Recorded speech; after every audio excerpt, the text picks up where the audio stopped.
Hey, fellow resistors, it's Charlie Angus here, the Resistance Network, Meidas Canada on the Meidas Network. I want to share with you a video we shot recently of a vigil of the grandmothers against genocide in Toronto. It's a really powerful little video because it shows the work that's happening at the ground level of ordinary people, the grandmothers standing up in the face of genocide. What we're going to be trying to do with the Resistance Network here, Meidas Canada, is really talking about how to build resistance. Because in the age of gangster fascists, there's no such thing as bystanders. You are either a resistor or an enabler.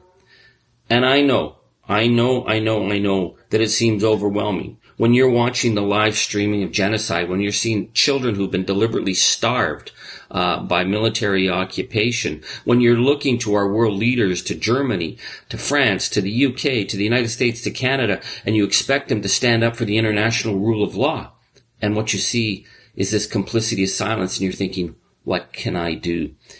It reminds me of being a kid when you watch someone being bullied in school, and you knew you should speak up, but you were afraid to because nobody else was speaking up.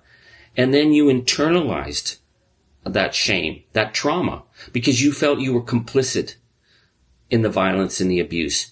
And I think that that's what we feel when we watch this genocide, because we don't understand why people aren't doing something.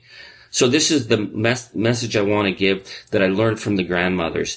I've been very proud that Meidas Canada and our resistance team have been working with the grandmothers from the beginning. It begins with one person saying, I am going to speak up. I'm going to do the right thing. I just can't go on watching injustice. And that one person can influence maybe 2 or 3 more who also say, well, I'll come and support you. We've seen this with the Tesla takedowns. We've seen this with the incredible rallies that are taking place, the No Kings rallies, the Elbows Up events. And the Grandmothers Against Genocide is one of these movements of ordinary people speaking up, because they cannot silence us at this time, because we will all be asked at some point, when the genocide was going on, what did you do? None of us are going to be able to say we didn't know it was coming.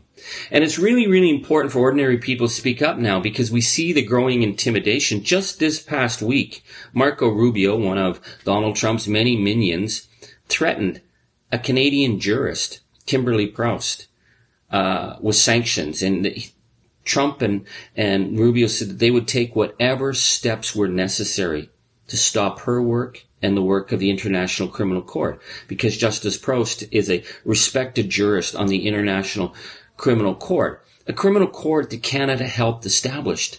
Canada was one of the leading countries in the establishment of the Statute of Rome that laid out the rules and limitations of violence against civilians, of the need for leaders and military officials and ordinary soldiers to protect the international rule of law or be guilty of war crimes and be culpable for investigations of war crimes. And that's what's happening right now.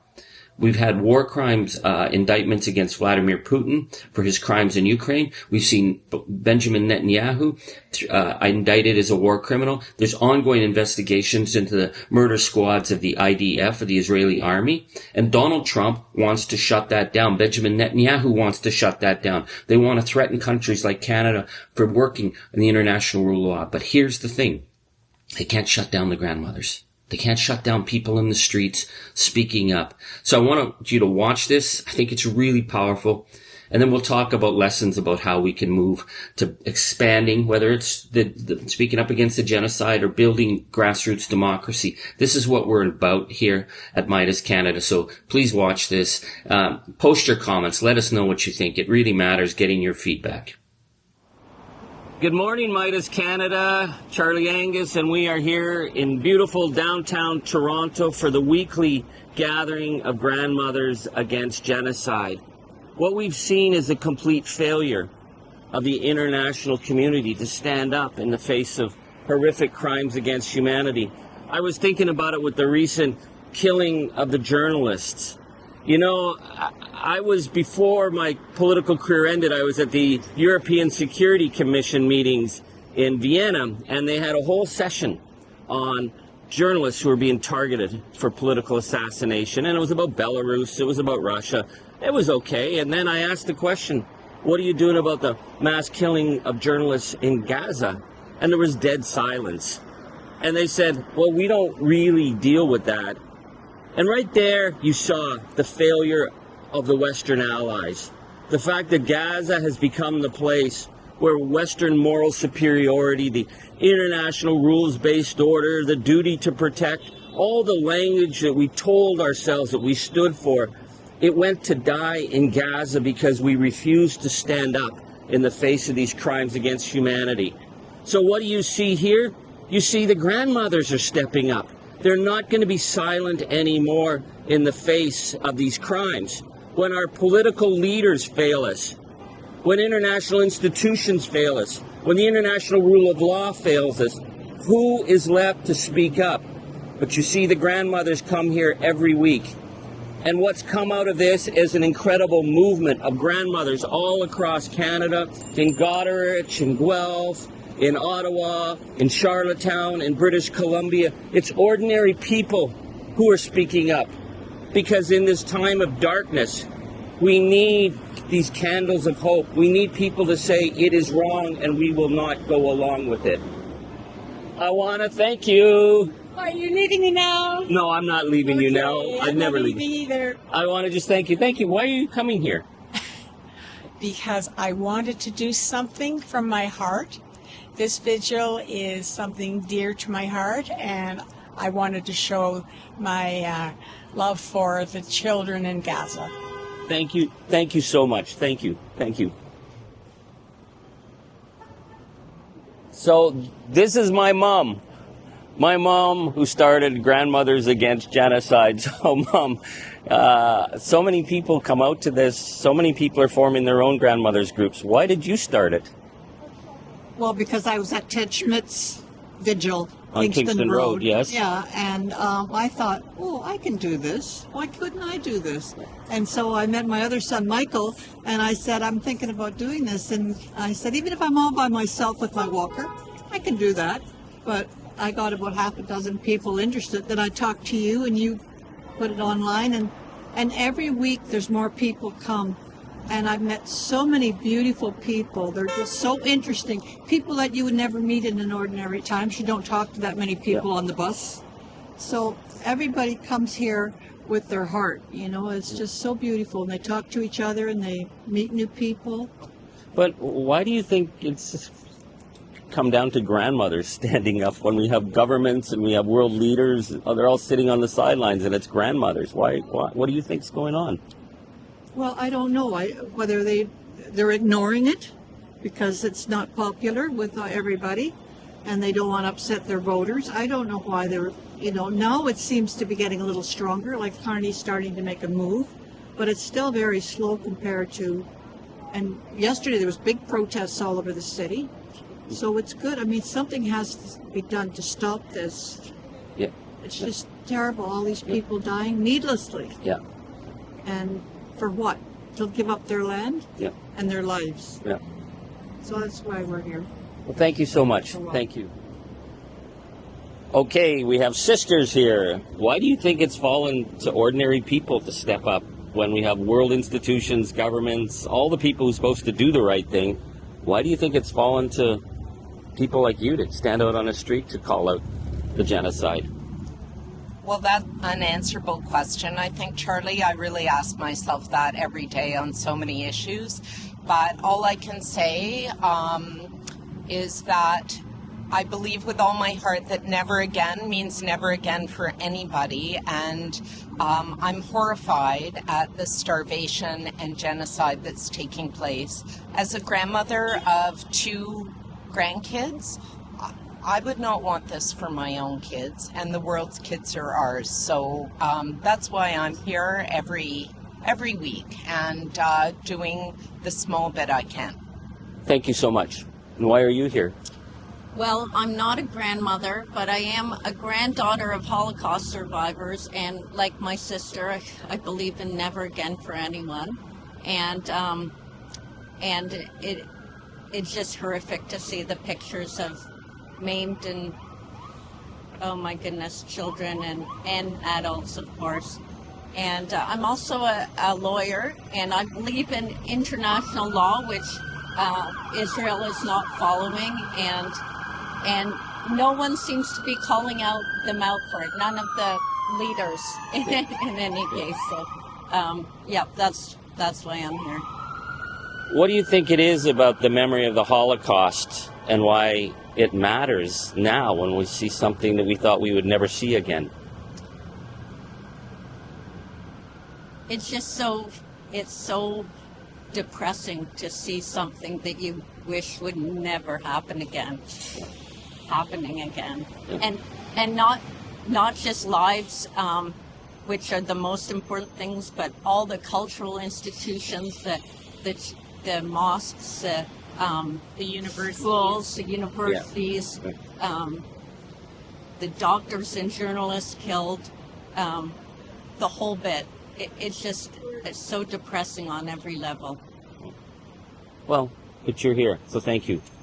Thank you. Thank you. Well, we're going to go over and talk to David Crombie. Good idea. Yeah. A grandmother against genocide. Yeah, grandmother against genocide.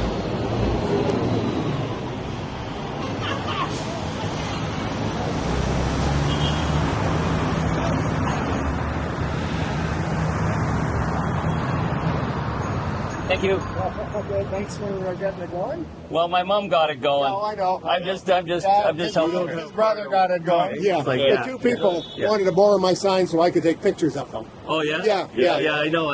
And One, then, one was a Palestinian from Spain who wanted to send it to her friends. So. well, the one time I was here, and this young Palestinian woman just started to cry, but she couldn't believe people came People out. do this, So people come out, so it's good. Yeah. Yeah, for every hater, there's 1,000 people. No, really, it is. No, the ratio is definitely there. Yeah. Okay, Thanks so much. Okay, so Yeah.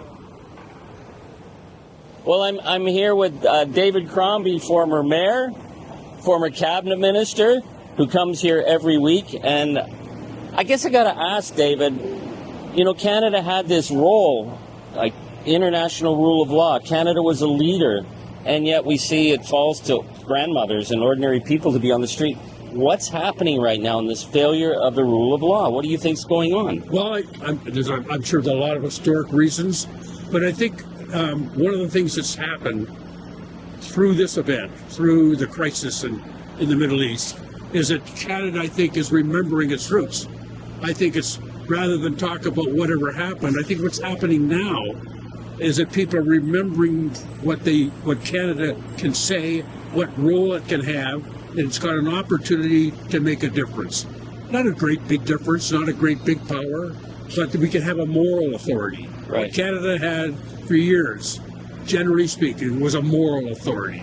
We're trying to recapture that now, and I think it's happening on the street, and I think it's happening with some of the leadership. Well, that's I think is important because we were signatories to the war crimes conventions, all the international statutes. All of it. We were there in Yugoslavia. We were there in Rwanda. I'm old enough to remember the Middle East with Lester Pearson Right. and the peacekeepers and all that stuff. So when I say that Canada had a tradition, and it wasn't sort of made up, and it was done, things we did that actually struck people's understanding that we had a moral authority that we're willing to spend. And that's what we're trying to recapture. Thank you. Thank you for that. You're welcome. But you're not a grandmother. Who knows? Things have changed. Things have changed, and we're in a different world. I agree. Yeah. Thank you for that. Yeah, good for you. Yeah, Keep it up. thanks. Yeah. Oh, yes, you can. I've been following you since the beginning of Okay. this. Thank you. And what's your name? Patricia. Patricia. Well, thank you.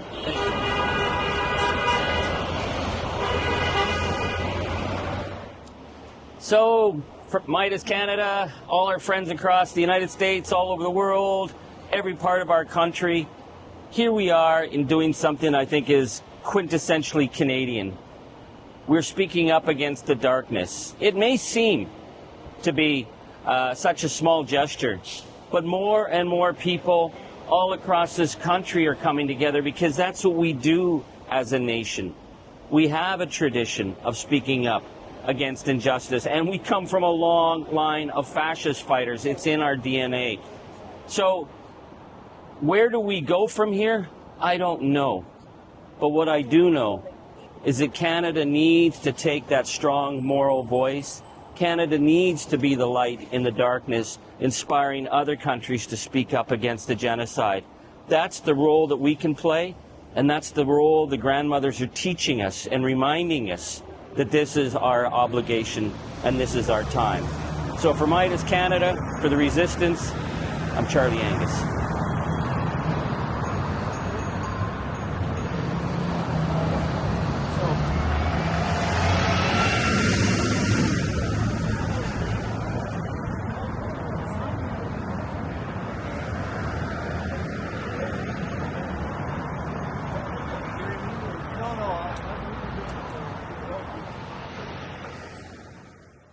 Wow. That was pretty powerful. Okay, and I admit it, yes, my mom, dear sainted mother, is one of the people who helped start the Grandmothers Against Genocide. And I tell this story because I think it's really powerful, because my mom hasn't been involved in political action. Okay, she raised a very political son. But my mom, she's much more comfortable helping out at the local church, helping out local little organizations. But she called me one night and said she could not, as a grandmother, watch children being starved to death. And she said, I'll go and stand out in the street by myself with a sign. And I don't care if I'm attacked or not. I have to speak up as a grandmother. That's the moral power of one person speaking up. I was at that very first rally. We filmed it with my team. There may have been 15 or 20. Now we have Grandmothers Against Genocide's rallies happening everywhere. They're happening all over the city of Toronto. They're happening in communities like Guelph, like Goderich, like Ottawa, in the East Coast, on the West Coast. We're encouraging people anywhere to start just doing it. If you need some advice, we'll help. But if you're doing something, let us know. If you are starting local organizations, local chapters of any kind of resistance, let us know. It doesn't matter where in the world you are, because you know what? Meidas Canada is about the global resistance. That's what we're trying to do. We're trying to bring from here in Canada a vision of how we work together against the fascists, because those guys and their crews work together across borders. We need to do the same. So I really hope that you are taking the messages of the Grandmothers Against Genocide to heart. I need you to subscribe.